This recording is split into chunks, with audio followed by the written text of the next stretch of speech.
Tu vas voir que le fait de commencer chaque phrase par ne dis pas, ne dis pas, ne dis pas, ça rythme vraiment le texte. Désacraliser le rapport à l'écriture. C'est l'objectif de l'auteure Sarrabourg avec ses lycéens. Elle leur propose d'écrire en s'inspirant de textes d'auteurs modernes. Le groupe en est à sa 2e séance. Ne dis pas que le chien s'est arrêté, ne dis pas que le chien est tombé dans l'eau. Ça parlait d'un chien, donc après je me suis imaginé la suite. Je me croyais pas capable et après c'est venu tout seul. Je regarde par la fenêtre et j'aperçois une autruche. Et cette autruche n'était pas comme les autres, elle était rouge. On devait prendre 5 mots au hasard et après on devait écrire un texte avec ces 5 mots. J'imagine un texte, de partager son texte.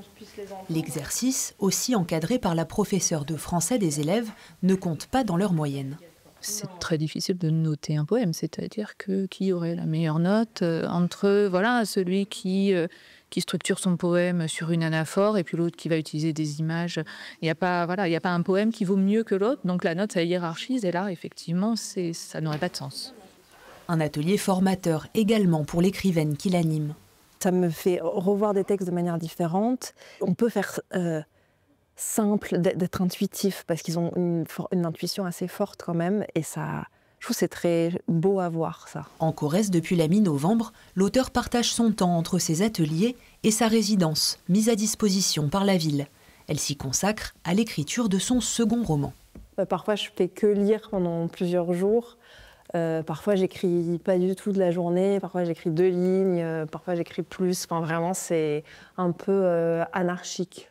Ça me permet vraiment de couper avec tout un quotidien qui, parfois, est un peu compliqué pour écrire et vraiment s'immerger dans un projet d'écriture. Donc là, voilà, ça me permet vraiment de faire que ça. Sur cette terre d'écrivain, elle veut progresser et se reconnecter à son intuition. Entre roman et poésie, son cœur a toujours balancé.